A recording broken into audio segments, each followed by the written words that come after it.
Yes, Andrew Tate went to therapy. He did a series of interviews with a therapist, David Sutcliffe, that's right. David Sutcliffe is a somatic therapist and certified core energetics practitioner.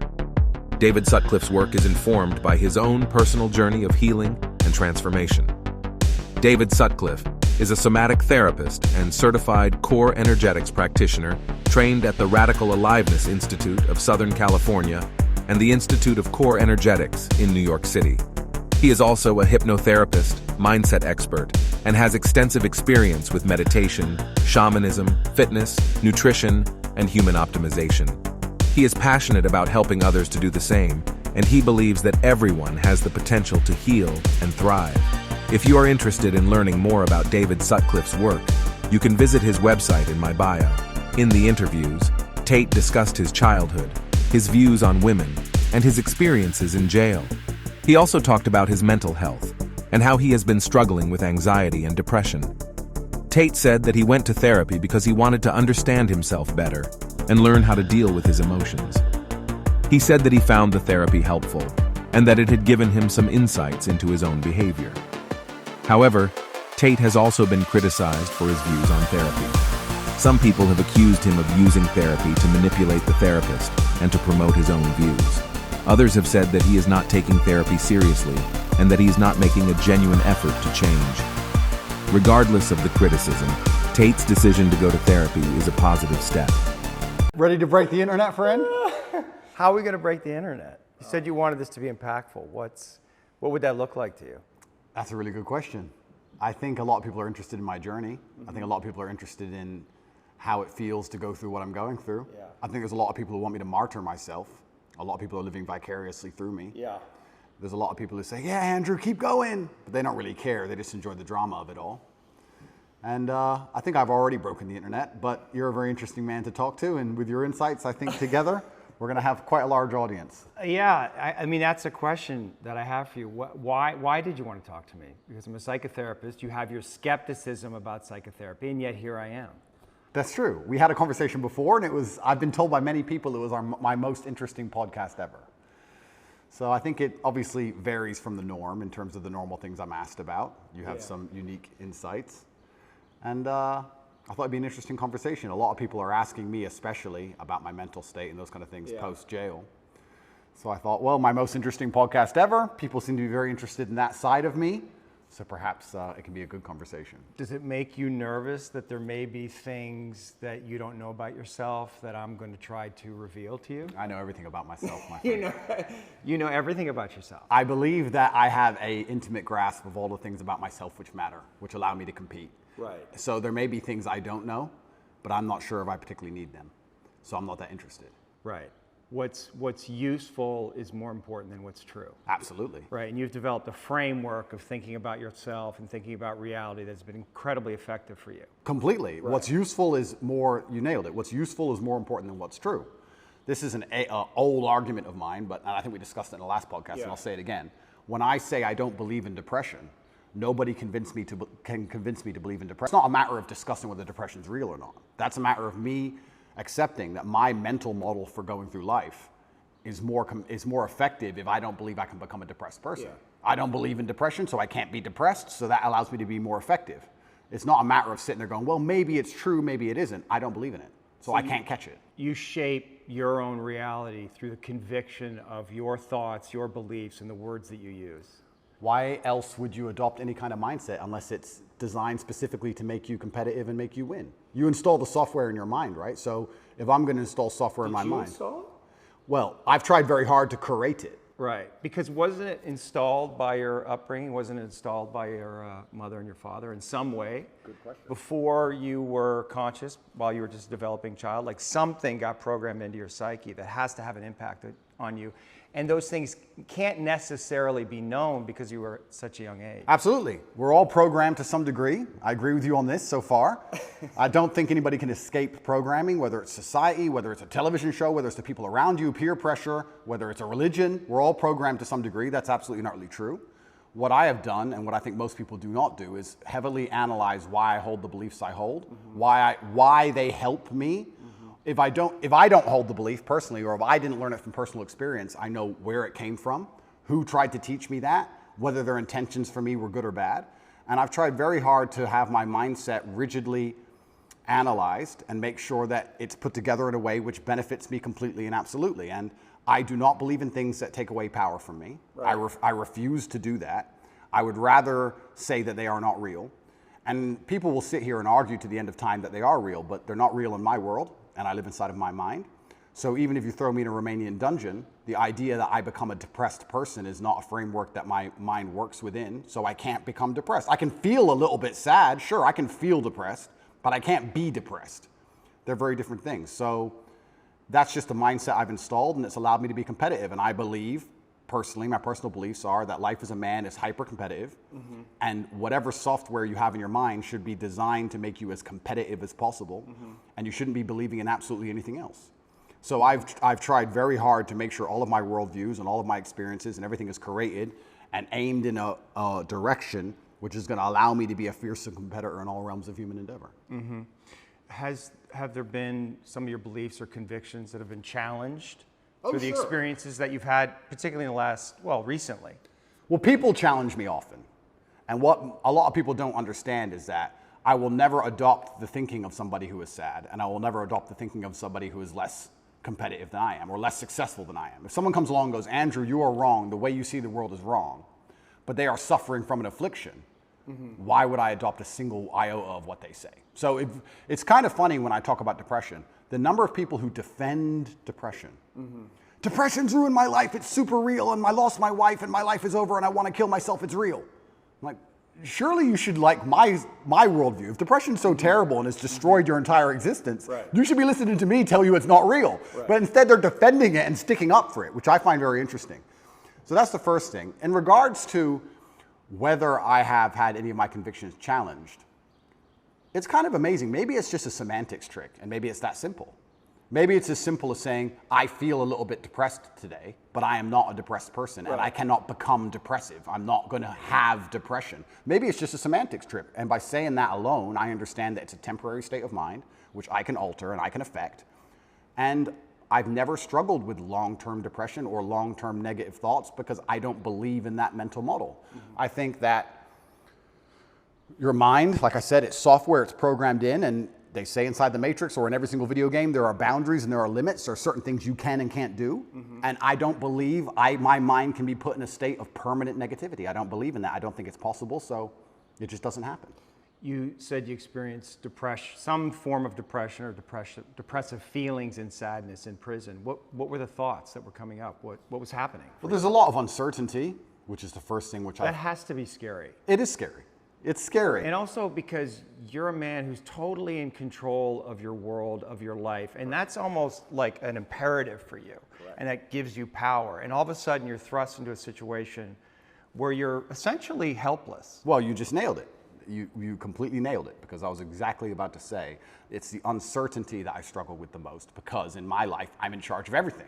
I know exactly how everything works, and I'm the boss, and I get to control absolutely everything. And this is the first time in a long time I'm in a scenario where I have no power whatsoever, no influence, basically. I don't know what's going to happen. Nobody else knows what's going to happen. And also in my worldview, in my world, I'm the hero, right? I'm the head of the clan. Not just my family, but of a lot of people. A lot of people rely on me. Lots of women rely on me, children rely on me, etc. So everyone comes to me every time there's a problem. So they continue to do that while I'm in a jail cell, expecting me to have some kind of answer. And I'm like, well, I don't have an answer this time. Every other time I had an answer, but this time is a bit unique. How did that feel? You don't have the answers. You can't help. Yeah, I mean, it was frustrating. It's very frustrating, and it's the uncertainty that would bother me. I don't think I felt sad very often, but I certainly felt extremely frustrated. I would sit there and think, there has to be a way out of this room. Not breakout, but like there must just be some words I can say, someone I can talk to. There must be a way. It's only a door. Like I can't just be stuck in this room. And it was hyper frustrating. Yeah, and the uncertainty of it is also scary, because in my situation, every 30 days they decide if they hold you longer or not. And I was encountering people who had been in there for years in my scenario. So. Well, the uncertainty is a form of torture, really. Oh, absolutely. Yeah, it's torture. It is torture. And it's designed to make you break. You don't know how long you're going to be there for. Nobody knows. You hear horror stories. You see other people getting out who've done worse things than you after a week because they've signed a piece of paper or admitted to something or whatever they've done a deal. And you're sitting there and yeah, it's hyper frustrating. And I think you have two choices as a man often when bad things happen. I feel like you can maybe get depressed and sad about it, but the other outlet's usually anger or a form of anger. I felt like anger was more, in many cases, anger is more effective, I guess. It's more useful. You were angry in there? I wouldn't say I was angry, but if I started to feel negative, I could turn it into frustration or anger, which I could at least alleviate with 2,000 push-ups. Right. It's better than feeling sorry for myself. Right, right. I feel like if I had to choose one of the two outlets, deciding to use controlled anger was more beneficial than sitting around feeling sorry for myself. I don't ever believe in moping or feeling sad. So when I was at my worst, perhaps I was a little bit angry. But then again, I also think I do that in my normal life. If I'm honest, I don't think anger is a necessarily bad thing. I think that misdirected anger is a bad thing. I think if you get very angry about scenarios and you put it in the correct direction, you get unlimited motivation and you get a lot done. The water behind the dam, it can be destructive, but if it's pushing through the turbine, it powers the town, right? So if I wake up and I go, I want more money, if I can get pissed off enough about it, I can do 36-hour work days, right? So there's nothing wrong with being angry in my world as long as you are putting it in the correct direction. It's uncontrolled anger, I think, is a problem. Right, anger can be used as a fuel and it's necessary. And from my framework, anger sometimes is a mask for pain. I'd agree with that. So did you experience pain in there? I know pain is a kind of an abstract word, but was it painful for you? Like, I want to know about your pain. Yeah, it's strange because I'm being as honest as possible. It's strange because I had this instilled sense of duty where even though I'm in a jail cell and I can't leave, and even though I'm cripplingly bored, I don't feel like I had time to feel pain, or I didn't feel like I had time to be a victim. You had nothing but time. No, I didn't have time. What are you talking about? Because everyone outside still relied on me. So when I would get on the phone, people would... Is that avoidance, though? I don't know. Do you keep busy? Do you avoid your feelings by keeping busy, being on the computer all the time? All the things I had to do still had to be done. Just because they threw me in a cell, it just made it more difficult, which means I have less time than ever because the difficulty's been increased. And when I would get on the phone, we wouldn't discuss how I'm feeling. I'd be worried about how everyone else is. They'd be like, how are you? Yeah, I'm in jail.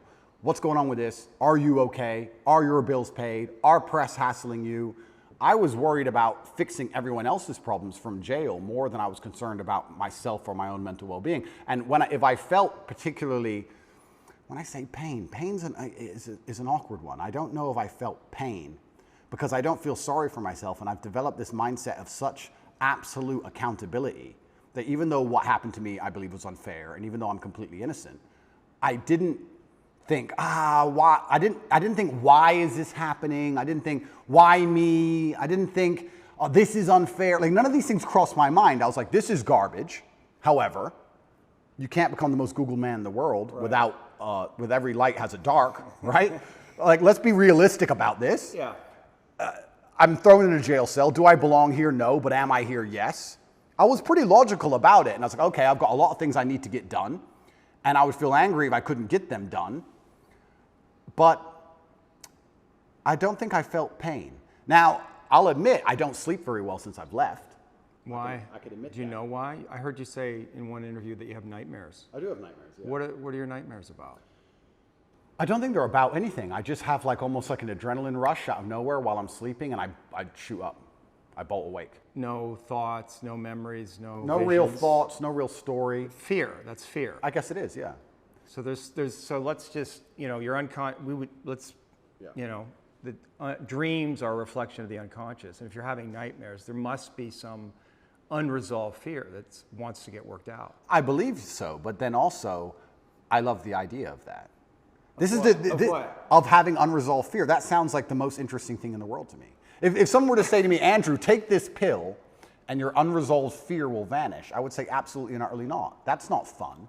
The fun is there's something in my mind which I don't have complete control or complete understanding of yet, and it's not detrimenting my day-to-day life really. Okay, I lose a bit of sleep, but this sounds like an interesting journey. It sounds like I'm in a new level of the video game and I've been thrust into a dark forest and I get to do something brand new. And I'm really genuinely not worried about it. You're not, yeah, you shouldn't be worried about it. It's I'm just not worried where about you it. are. I'm not worried about it, and I'm also not like, oh, I need to fix this. I don't care. I'll have nightmares, and I'll wake up, and I'll either go back to sleep or I'll continue to work, and that's life. Maybe life will keep giving you situations in which you'll have to confront that fear to resolve it. Why would I want to resolve it? Well, because... I mean, if I'm really that tired, I'll sleep. No, but fear creates distortions in our mind, right? I mean, fear is the seed of evil. Right? And so we want to know what we're afraid of, because if we block our fear, we're susceptible to bad actions, right? And fooling ourselves about what they are, rationalizing. So I would argue that it's actually vital for you in the position that you are in and the responsibility that you have to actually confront your fear in a very real way, which probably goes back to your childhood. I mean, your dad was, I mean, the haircut story, and I don't know if you want to talk about that, if you're willing, but that's it. You know, when I read that, I'm thinking about that little boy. It must have been fucking terrifying. It is, but I do think I had the best father on earth. I'm not disputing that. I mean, there's a lot of good that came from your father. I'm not disputing that your father was a good man. When you say he could go from 0 to 100 like that for a little boy, It's scary. it's fucking scary. It is, but And that fear has to be in you. You don't know what the fuck he's going to do. Yeah, completely. Yeah. But I think that's prepared me for life fantastically. And I also think the fear. But have you reached a limit? Have tolerance? you, well, of the video game? I mean, you're facing all these charges, right? So something, and maybe this is what you need to go through. I mean, you're on the hero's journey, right? And this is inevitable in some way. But also along the hero's journey, you have to die to be reborn. That's true. And I agree with all of that. But if I'm genuinely, I mean, I psychoanalyze myself all the time, which is one of the main reasons I don't believe in therapy and psychoanalysis. You can't psychoanalyze yourself. Of course you can. I do it myself. You don't think that's hubris? No. You can know your own mind, that you don't need reflection from others to see yourself, that you can see yourself perfectly? I think that, no, I don't think I can see myself perfectly, but I think that life is a perfect reflection. But why not get help? Why not? Like, Because then it becomes a crutch. I like the idea that I can rely on myself to fix myself. well, you have a coach. Is that a crutch? No, it's not, because he's teaching me something. difference? That's fine, but like if I had an affliction, I would like to be my own doctor. And I think with your mind, you can do a lot of it yourself. And I think if you have a very strict framework in how you measure how successful you are as a human, and I do it through competence and achievement, I say, which mindset do I need to achieve as much as I can possibly achieve? Right. And I can measure that in real time. I can measure that in literally dollars and world championship title belts. I can literally measure the success. I'll say, okay, well then this is the mindset I need to have to be as successful as possible. Anything that's deviating me away from that needs to be addressed and concerned and dealt with, and I can do that myself. And I think the fear that, if it's fear that's waking me up from nightmares now, it's just because I understand there's a very big apparatus, a very big enemy, which I cannot destroy and I cannot beat, coming to get me. So I do think that wakes me up. I think the fear is healthy. I think I'd be stupid to not be afraid. But I don't necessarily want the fear to go away because I have no problems feeling bad. Well, it's not about going away. It's coming into deeper relationship with it. And understanding that there's fear that's happening in real time, but there's also fear that may be in your psyche somewhere, in your body, that's connected to your history. And that may need to be resolved, because otherwise you're projecting things out that you may not be seeing reality totally clearly. That's the thing, right? Like, is there a way that you're not seeing things perfectly clearly? Well, then we go back to what I just said about perhaps that's true, but if I measure myself purely on competence and purely on achievement, whatever I think and whatever I'm doing is obviously fantastic. So I'm very happy with the mindset I have. And then we go into the argument, which is a level deeper, is am I supposed to be happy? Am I supposed to feel good? No, it's not happy. No, of course, but this is what I don't understand about people, especially men in the world today. Why are they so worried about being afraid? Why are they so worried about, I was afraid every time I fought. Yeah. I fought anyway. Yeah. Like, I don't let fear guide what I'm gonna do. I do what I'm supposed to do regardless of how I feel. So I don't see anything wrong with feeling fearful. I don't see anything wrong with feeling stressed or under pressure or anxious. All these things men are trying to get rid of. And I talk about men specifically. I gender this because I'm a man. I don't know how it feels to be a woman. But all these things that people are trying very hard to get rid of from their brains, I don't see why they need to leave. I will argue the point that if I feel anxious and pressured and stressed and fearful, I will get more done than if I was happy.